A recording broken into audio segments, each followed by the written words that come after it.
दोस्तों पानीपत का प्रथम युद्ध 21 अप्रैल 1526 को बाबर और दिल्ली के सुल्तान इब्राहिम लोदी के बीच में हुआ था, जिसने बाबर ने अपनी बेहतरीन रणनीति तोप खाने के प्रयास से लोदी की बड़ी सेना को हरा दिया, जिससे भारत में मुगल साम्राज्य की नींव पड़ी और लोदी वंश का अंत हुआ। दोस्तों बाबर की सेना छोटी थी, लेकिन उसके पास आधुनिक तोप खाने और बारूद और रणनीति थी, जबकि लोदी के पास बड़ी संख्या में सैनिक थे और हाथी थे, लेकिन वे पारंपरिक तरीके से लड़े नहीं। दोस्तों मुख्य रूप से 1526 में पानीपत के पहले युद्ध की शुरुआत हुआ, जहां उसने इब्राहिम लोदी को हराकर दिल्ली सुल्तान का अंत किया और मुगल साम्राज्य की नींव रखी। जिसके बाद उसने खानवा 1527 में, चंदेरी 1528 में और घाघरा 1529 के युद्ध को जीतकर भारत में अपनी सत्ता मजबूत की। दोस्तों पानीपत की लड़ाई बाबर के लिए सैन्य दृष्टि से निर्णायक विजय थी। हालांकि अपनी स्थिति को मजबूत करने के लिए बाबर ने 1527 में खानवा में मेवाड़ के शासक राणा सांगा से और 1529 में घाघरा नदी के पूर्व अफगानों से लड़ना था।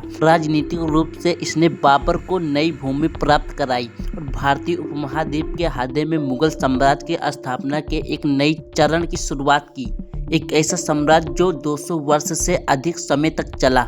दोस्तों यह भारतीय उपमहाद्वीप में बारूद और अग्नि अस्त्रों के साथ लड़ी गई शुरुआती लड़ाई में से एक थी, जो तोप की गर्जन और बारूद से धुएं से इब्राहिम लोदी की हाथी डर गए और अपने ही सेना को कुचलने लगे, जिससे भारी अफरा तफरी मच गई। दोस्तों बाबर की सेना को टुकड़ियों में बांटकर घेरना और तोपखानों को सजाने की विधि जैसे नई रणनीति ने दोस्तों लोदी की विशाल सेना 1 लाख से ज्यादा सैनिक थी, लेकिन उसकी सेना बाबर छोटी लेकिन परीक्षित और आधुनिक हथियारों से लैस सेना के सामने टिक नहीं पाई और युद्ध के मैदान में इब्राहिम लोदी और उसके 20,000 सैनिकों से मारे गए। दोस्तों इस युद्ध ने दिल्ली सुल्तान के लोदी वंश को हमेशा के लिए खत्म कर दिया और भारतीय में मुगल साम्राज्य की स्थापना का मार्ग प्रस्ताव किया, जो भारत के इतिहास के एक बड़ा बदलाव था।